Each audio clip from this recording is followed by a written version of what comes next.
June 19th, I'm in Des Moines, Iowa at the Des Moines Funny Bone. June 20th through 22nd, I'm in Kansas City, Missouri at the Kansas City Funny Bone. June 26th through the 28th, I'm in Charlotte, North Carolina at the Comedy Zone. And July 12th, I am in Las Vegas, Nevada at the Palms Casino. That's the Pearl Theater inside the Palms Casino. Hey, what's up, everybody? This is Gary Owen, the Get Some podcast. And my guest this week is...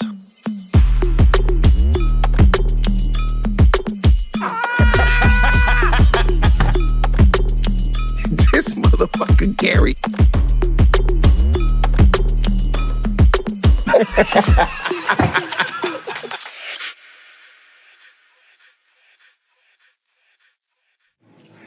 Hey, what's up, everybody?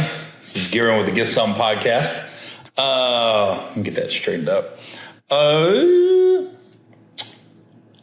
Last week, God, when you know you were gonna lie when you can't remember where you was last week and you just left. Last week I was in Chicago. I was in Schaumburg, Illinois, at the Improv. So we did 7 shows. Started with 5. They all sold out, so we added 2 more. So thanks everybody that came out to Schaumburg. It was lit. Getting to one incident that happened here in a second. I do read comments on my podcast, and I did say where you guys said, dang, you're noggin. When you wear your hat backwards, you're down to the second one. Yeah, I know. I probably could do 3. I just like it a little loose. So I'm gonna wear it forward. So you guys can't bag on the size of my head this week. So, update on the robbery. I love it how people say things like, let it go, take the L. No, I'm Petty Meister. That's why you have podcasts. That's why when you have platforms with a lot of followers, you can you make shit happen. I've seen it. I've seen it happen when my ex-wife got racially profiled at Delta. I got a response. There's been customer service issues I've had in the past. Got a response. And here we go. Get robbed on May 21st. Or, what do you say? A break-in? People, whatever the difference is. I hadn't heard anything from the Missouri City Police Department in Missouri City, Texas. The detective called me.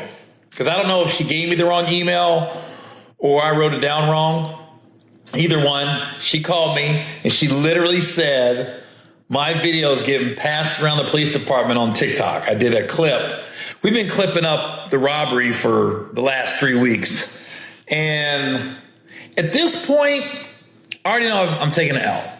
If I have one more person say, how you keep cash in the car? Yeah, I know. It'll never happen again.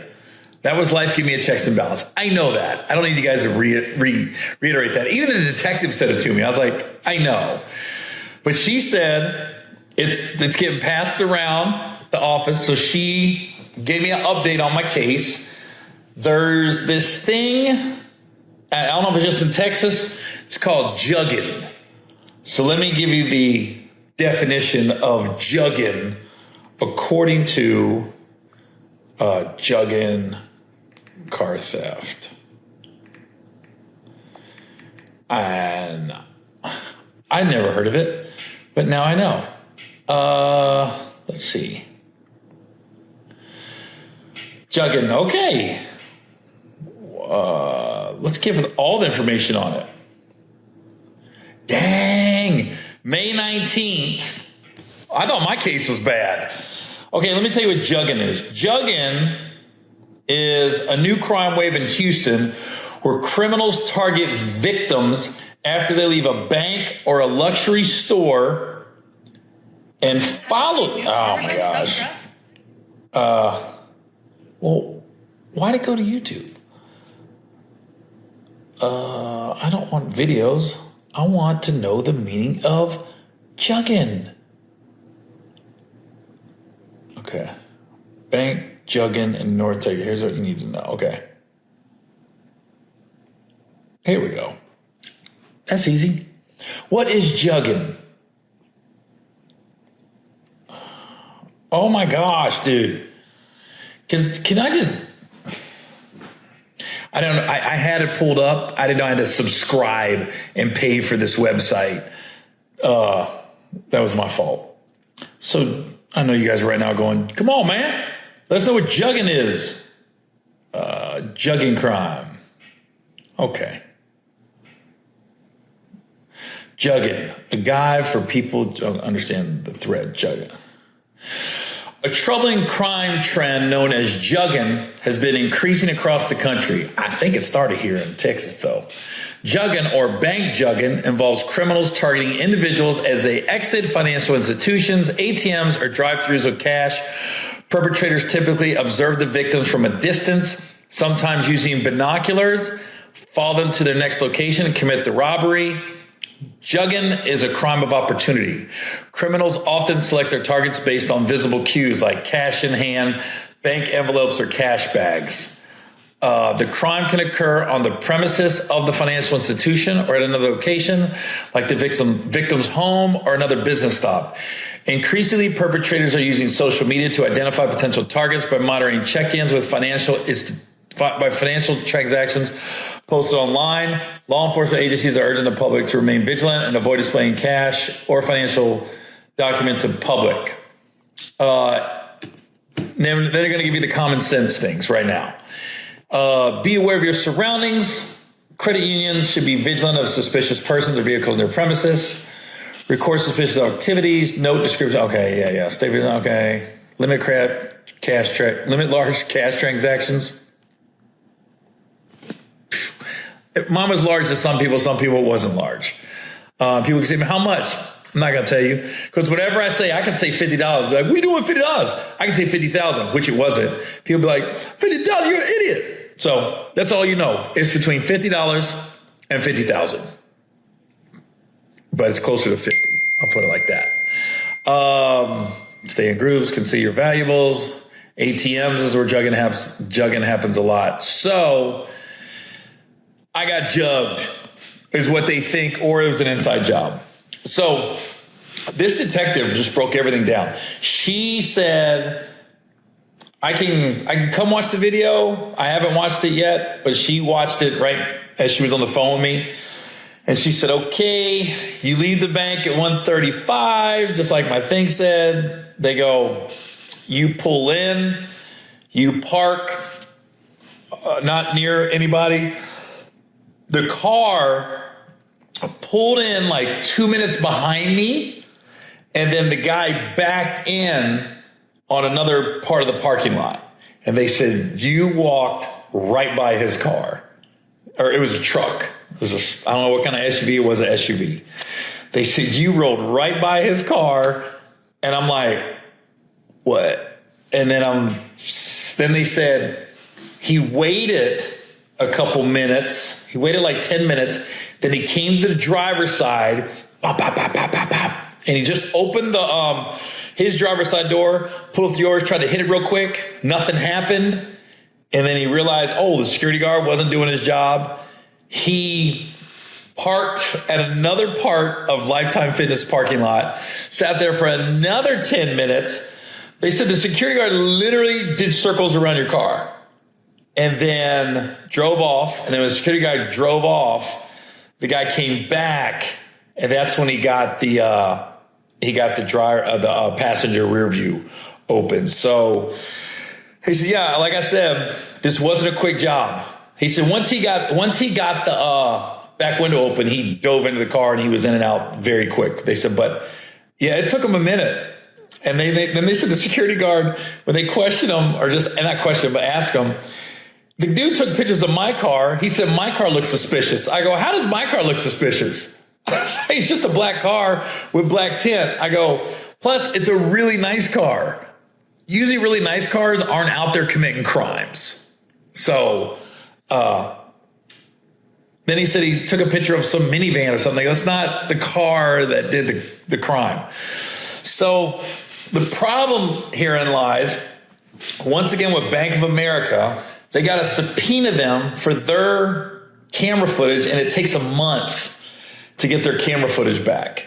So they was like, and then they said they're having a hard time making out the license plate of the truck. And they said a lot of times if it was a jugging incident or whether I was set up, they said a lot of these guys will rent a car or the car's stolen. But if they can get the license plate, they said that'll help.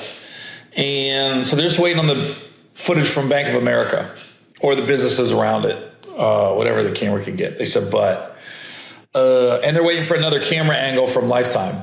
The camera I was parked in front of didn't work. So that sucks. And I parked in front of a camera just in case. So that sucks.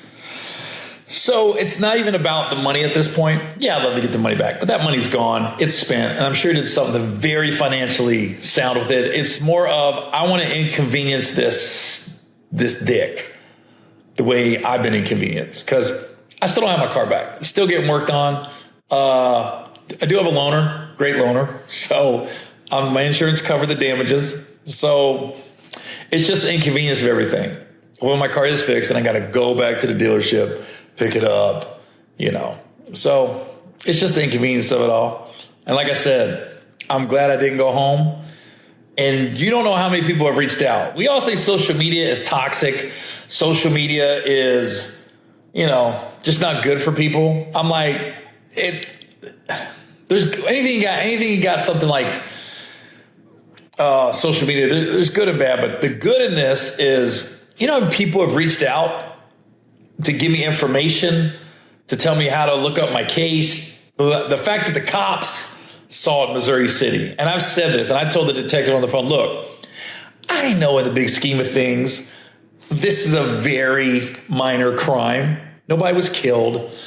There wasn't any violence. But at the same time, you want to get an asshole off the streets. You want an asshole to know you can't just get away with this. So yeah, I'm petty king. So I heard there's a website called Grizz, what is it? Grizz City News or something in Houston. They say if you send it to this website, whoever the lady that runs it, they be getting criminals caught. Grizzy News? Hold on. Grizz City News? I have more people send it to Grizz City News. Grizzy Hood News. Yeah. GrizzyHoodNews.com. I got to reach out to them. I'm going to give them the footage I got in the days. They said, the Grizzy Hood News, they said, is better than the news covering it for crimes. They said they be catching people off this. So I'm going to send my information to Grizzy Hood News, and hopefully we'll catch his asshole. So anyways, it's an update on the robbery, and I'm going to keep updating it because 1, it's my freaking podcast. 2, the problem is we give up. People just give up like, ain't nobody going to do nothing. Nah, keep the pressure on these people. I got time. I'm busy, but I got time. I got time to make posts. I got time to make a podcast. I got time to talk about the asshole that robbed me or broke in or whatever. But and to everyone out there, I know from here on out, I know not to leave cash in the car. I'm more upset that you took the 95 cents. That's what really bothered me. I mean, you got the dollars. You took the change? You took the 3/4 and the 2 dimes? You that hard up for money? I hope you get food poisoning by some of the food you bought. I've been robbed. I've been on this earth a little over 50 years, and I have been robbed twice. No.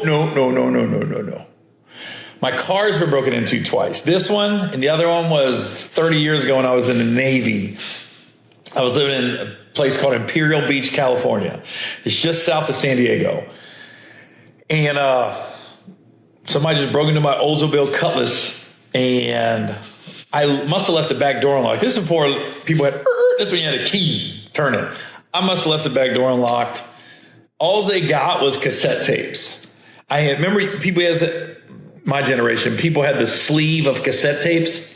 I had the long sleeve, and my car had a tape player in it because it was an 85 Cutlass.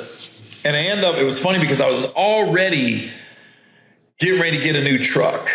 shortly afterwards. And they broke into my car. And I'm talking the next week, CD players came out. Everybody had CDs. So whoever took those cassette tapes, enjoy that Hall & Oates, enjoy that Milli Vanilli. Because you was going to have a hard time playing that after you stole my car. And that's all they took. So I didn't have anything back then. I got, that. And I'm trying to think. When I was wrestling in high school, this one hurt. When I was wrestling in high school, Lebanon High School in Lebanon, Ohio. And if you've never heard of that high school, it's where Woody Harrelson went. Bam, white man can't jump. But we was at a wrestling meet, and I went to go weigh in or something, and I remember remember when everybody got the starter jackets, and I had the Georgetown one, and my mom got me a knockoff. I knew it was fake. The G was a little crooked. The Hoya wasn't the right dog. I didn't care. It was a trailer park. It looked like it was real. You had to really look close. The G could have stood for Gary. But anyways, I hung it up in the thing, and there's like 8 high schools at this school. But when you wrestle, like I wrestled for 3 years in high school, you start to get to know all the wrestlers on the other teams in the weight classes, and you either get cool with them or you're an asshole. I was the one that got cool with a lot of the wrestlers on other teams. Because I don't know, it is a fraternity in there. And anybody that's wrestled in high school, they know, or college for that matter. So I'm in this locker room, and I'm getting ready for the weigh-ins. I took my jacket off. I'm now putting my sweats on now, talking to everybody in my area. There was another school, like, everybody's being cool. I go to weigh-ins. As soon as you weigh in, you usually eat. So I probably grabbed something to eat in the bleachers. Came back. Somebody stole my jacket. My knockoff Georgetown starter jacket. I couldn't believe it. I started looking around like, I ran outside. It was freezing out. I remember there was snow. I'm running around the parking lot looking for somebody pulling out. It was gone. Somebody got me. Somebody got me in high school. And then everybody said the same thing. You don't have a lock on your locker? I go, I'm from a trailer park. I never had nothing nobody wanted to steal. My pants was raggedy. My socks was raggedy. My clothes was raggedy. The one time I get, not raggedy, still a knockoff, Georgetown starter jacket, gone.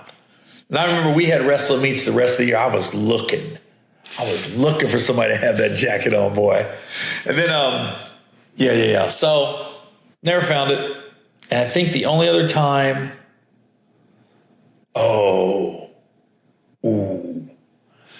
when I was in the Navy, when I was in the honor guard, I had a roommate, and that motherfucker stole my watch. That one pissed me off more than any other ones, because I knew who did it. And what are you going to do? Back then, he was, what happened was when you're in the honor guard, or most military, when you get to the barracks, you have a roommate. So I get down to I check in, I go into the barracks, and this one brother, man, black dude, I'm just saying to give you a visual, and he was from Cleveland. I was like, I'm from Cincinnati. He's from Cleveland. I'm thinking we're cool. Because he had a TV, I didn't have a TV, and we'd always be playing Sonic Hedgehog all night. And I just remember he said he was leaving like the next week, and I came back. He had already packed up all his stuff. He was gone. I didn't realize my watch was missing for a day. And then I was like, where's my watch at? And then I couldn't find it. And I said he had to take it. That's only we only two that could have gotten our room. I mean, he came over, went through my shit, and stole my watch. And I was just like, how you gonna find him? I reported it, but this is for cell phones. This is for emails. Like, they were like, he's gone. Like, that dude was like getting flown to Japan to get put on a ship. That watch is gone. And that was in a presidential honor guard. That was made it worse. Like, we're supposed to be the best of the best. the honest, the noble ones. And this dude stole from me. I wish I could remember his name. But man, that hurt worse than the car. That one stung a little bit. Because I'm 18. I'm thinking the last person I got to worry about stealing from me is my roommate. And he took my watch. That I forgot about that till just now. So those are my minor thefts in my life. Georgetown jacket, a watch, 10 cassette tapes in a sleeve, and now money out of my car. That's not bad. 50 years, got 4 this whole time. It's not bad. I bet you if everybody right now was to go reassess your life and start thinking about from day one things that have been stolen from you, I bet you'd be shocked. You'd be like, damn, I've had quite a few things stolen from me, unless you're a thief watching this and you're the one stealing shit. So I just hope everyone that stole from me, I hope your life turned out shitty. I hope that guy went to Japan and slept with a ladyboy and didn't know it. That's what I hope. I hope the guy that stole my Georgetown jacket, yeah, I don't know. I hope you lost all your wrestling matches. I hope you live in a trailer park, a shitty trailer park. And I hope your wife's fat and your kids are ugly. That's how I hope your life turned out.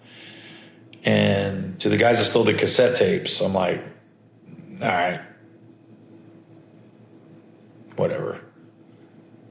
But to the guy that just stole the money out of my car, I'm coming, bitch. I'm coming. I'm not letting it go, ho. You think I'm gonna let this go, bitch?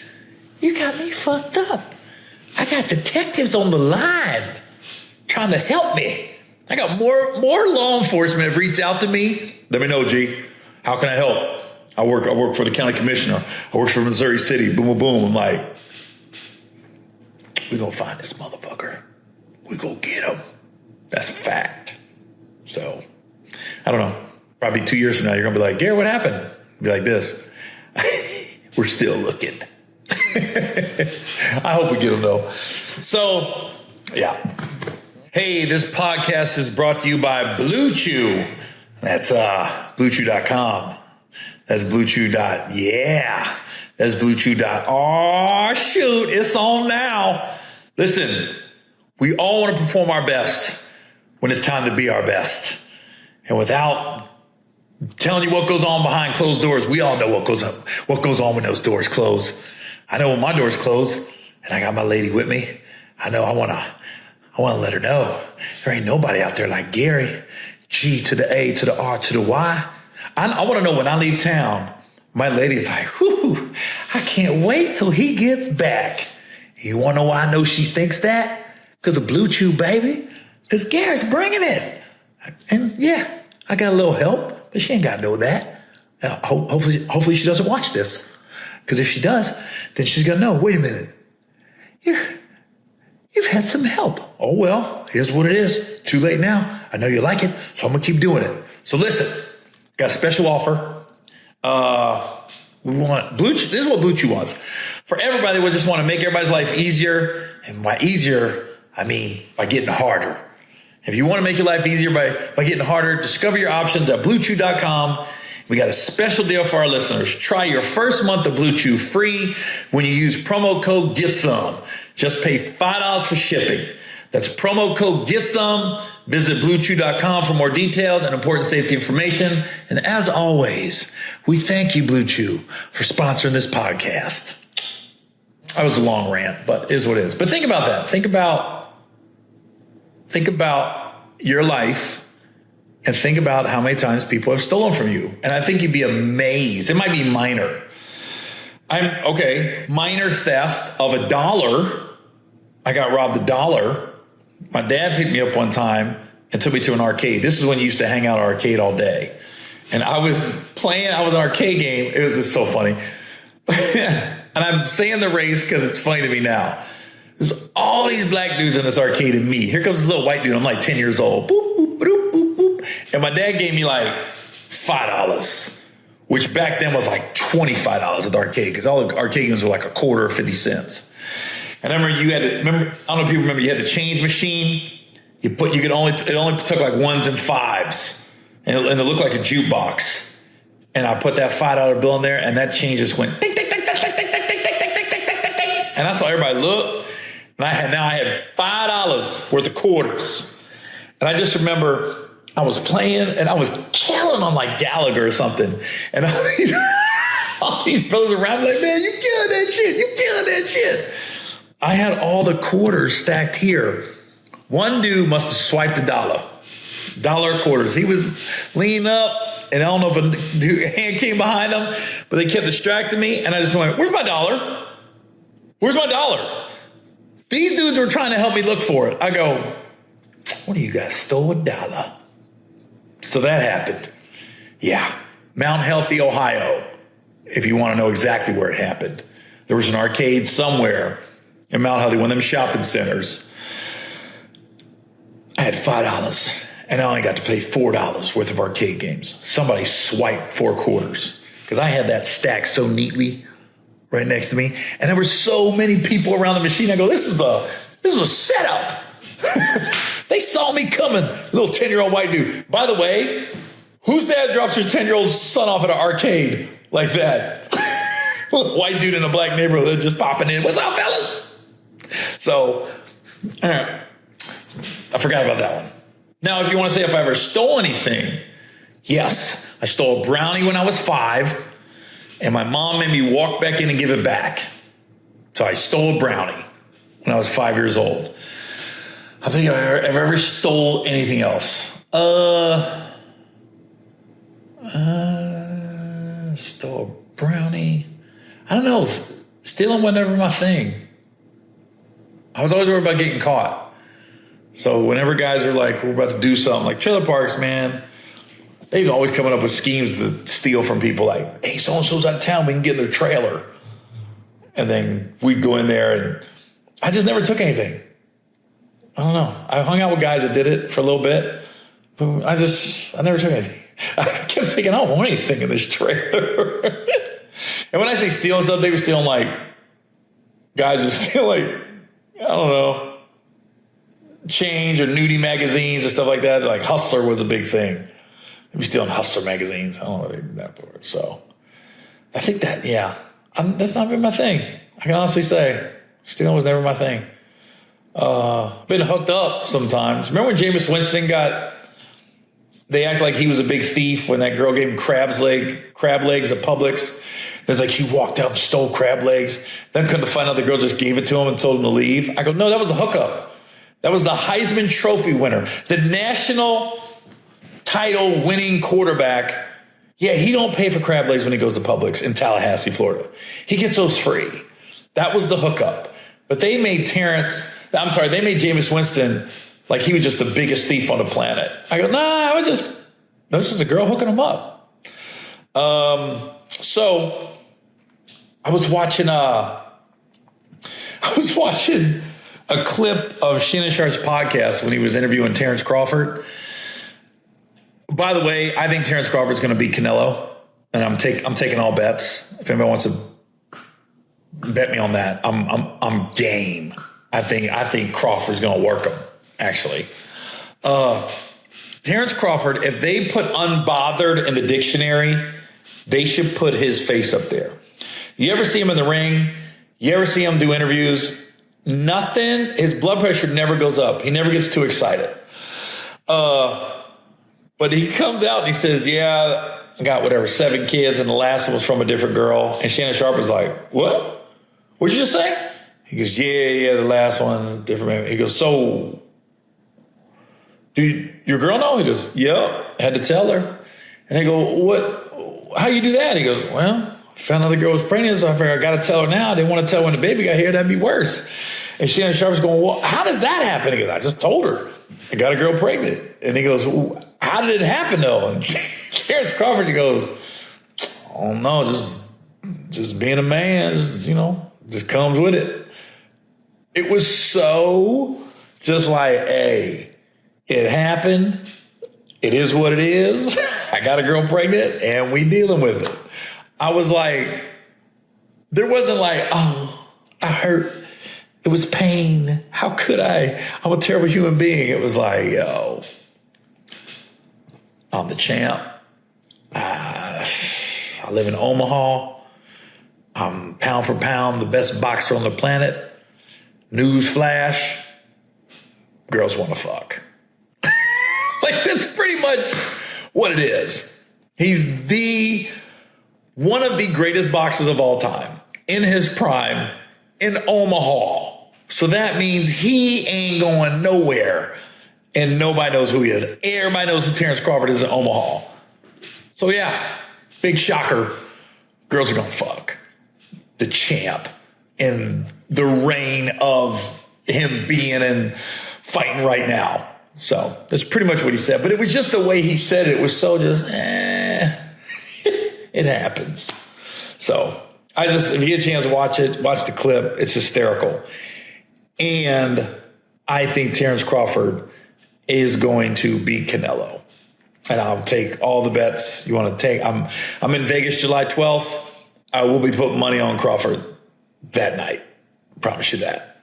Even though the fight's not until September. But I don't know if I'm going to be in a casino again that I can get my money back like that. So anyways, and I'm going to bet enough money that it's worth the flight back to Vegas to cash my winnings. I'll put it like that.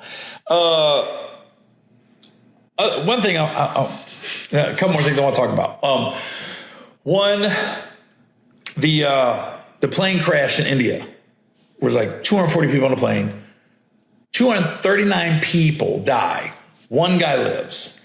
And he's literally just walking. You see there's videos of the plane going down. There's videos of when it crashes, all the black smoke. It's like plane smoke is very distinctive when a plane crashes. You just see all the black smoke come up. And then you see this dude just walking on his phone. He looks like he's a little roughed up. Well, he said he was in seat 11A, emergency exit, and the plane was going down. He kicked open the door, whoop, jumped a couple hundred feet, landed, stopped, drop, and roll, and walked off. Scratches, bruises, all that. Probably got sprained. I don't know if he broke bones or whatever, but just walked off. So I'm in Chicago last week. I'm at the Improv. I'm doing a joke on it. We're going to show it here on the podcast. Do the joke, and these girls, I said, I hate it when 239 people die, one person lives, and somebody goes, that's God. That's all God. I'm going, come on. So God wanted the other 239 people to die and just wanted this guy to live. And then these two ladies in the audience was like, no, which kind of made a lot of sense. The one lady was like, we all have our time.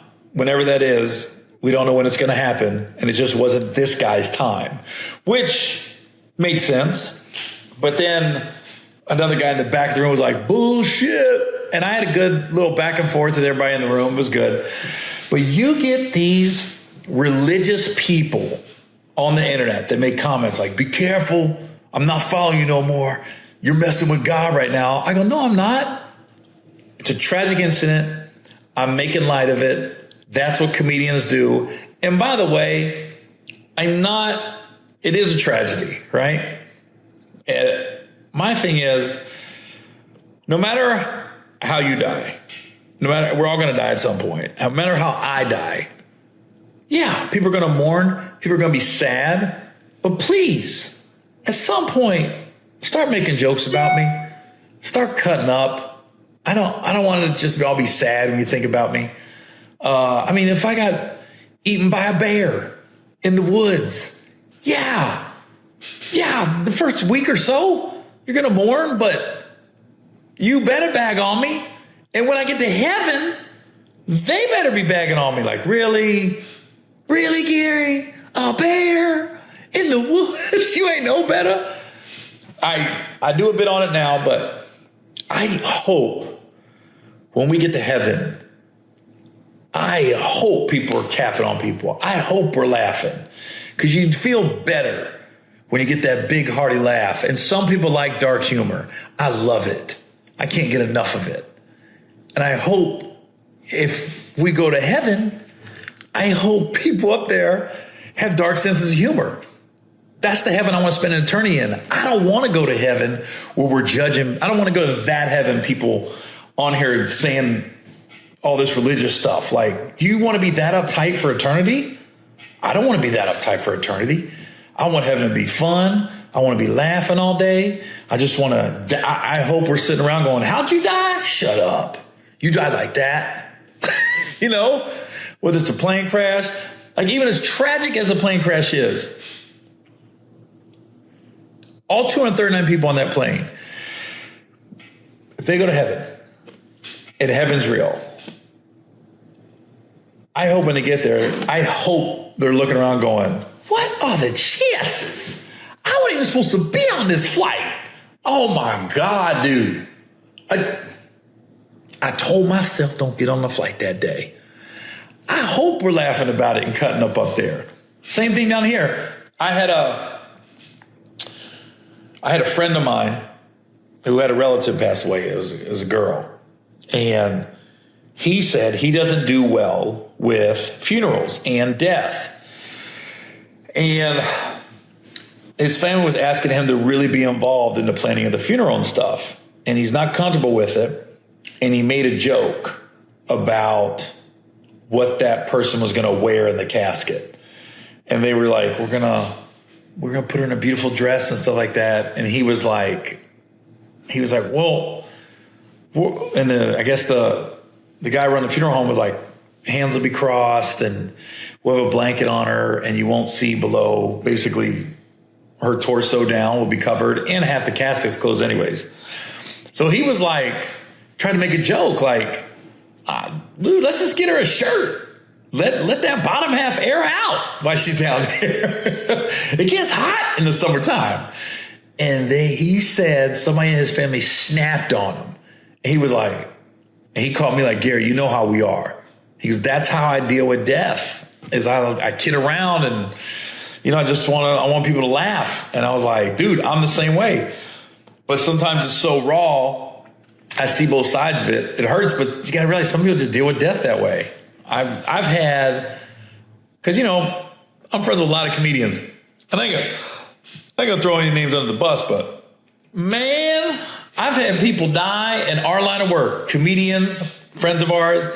I've had people call me the day after and have just said some of the darkest shit. And I go, oh my God, dude. And keep in mind, these are friends of mine that have died. They are good people.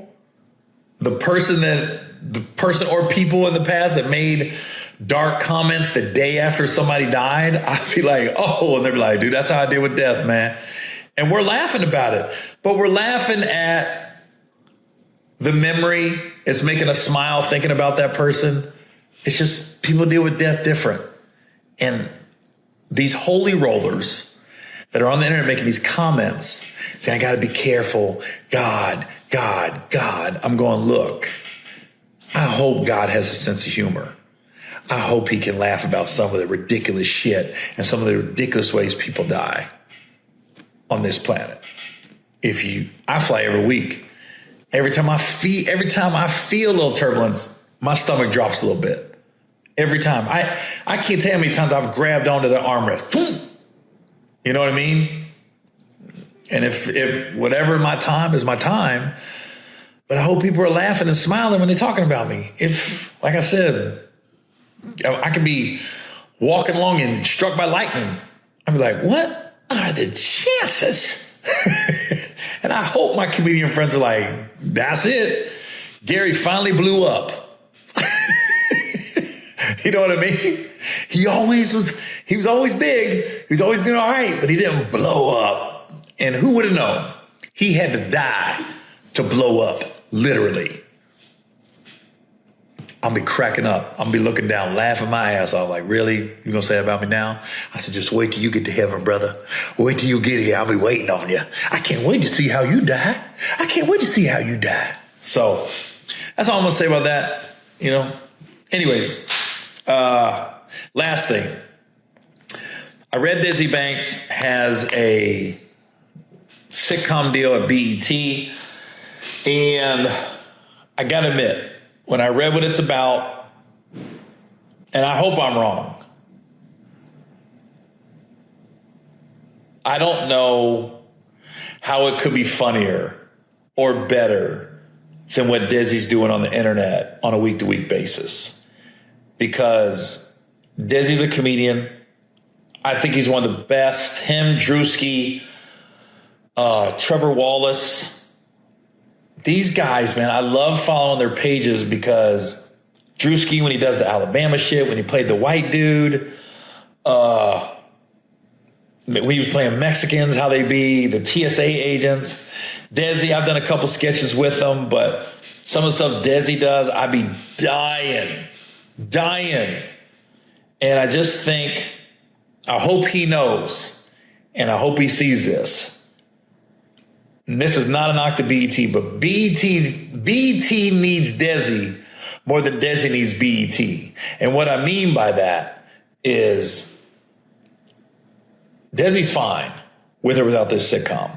I don't want to see some watered down version of the shit he's doing on the internet.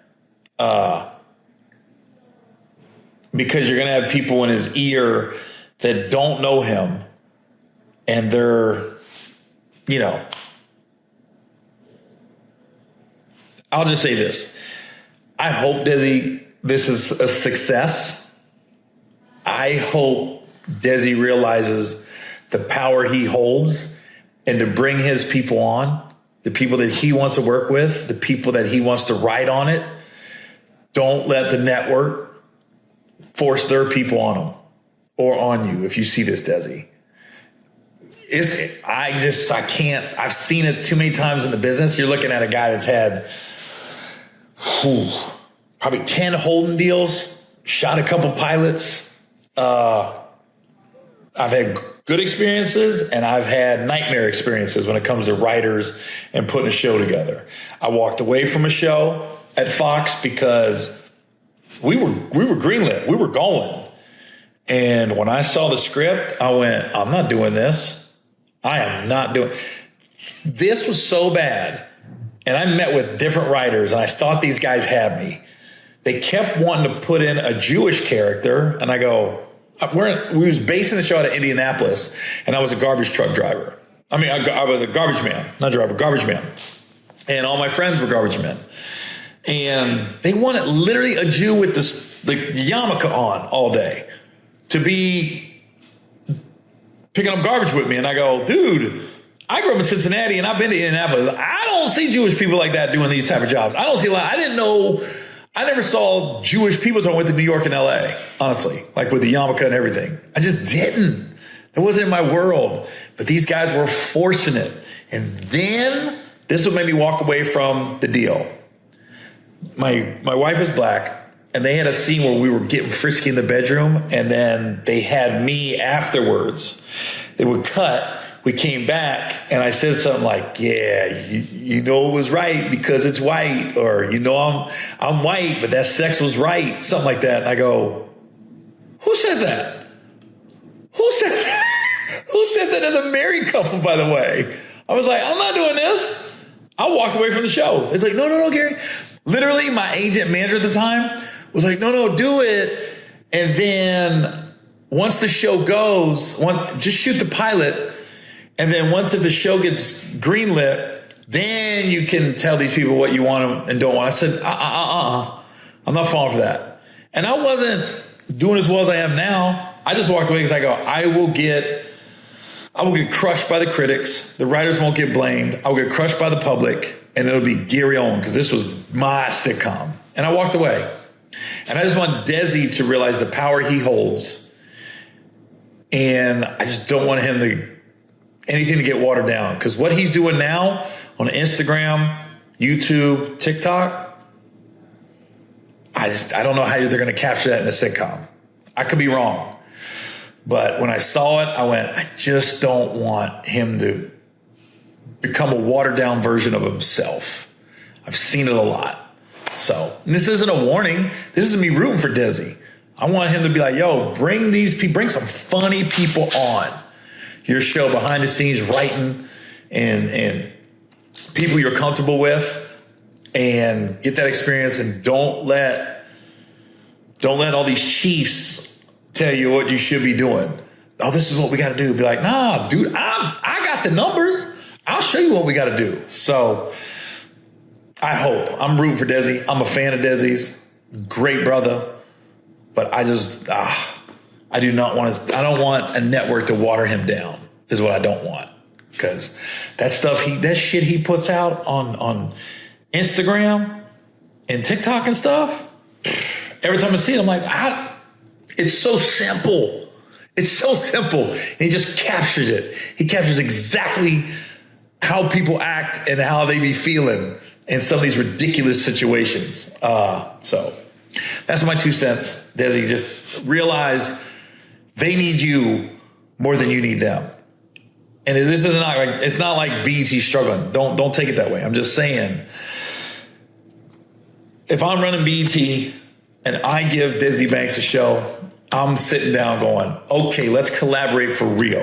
Who are you comfortable working with? We'll bring the right people in to structure everything, but who do you want that you can bounce ideas off of, that knows because we're comedians, we know what the flyover states want. We're not New York, LA. We know what Milwaukee, Kansas City, we know what they want and what they're trying to watch. So that's all I'm saying. It's my 2 cents for Desi Banks. All right, y'all. Well, this is Gary Owen with the Get Some Podcast. We'll see y'all next week.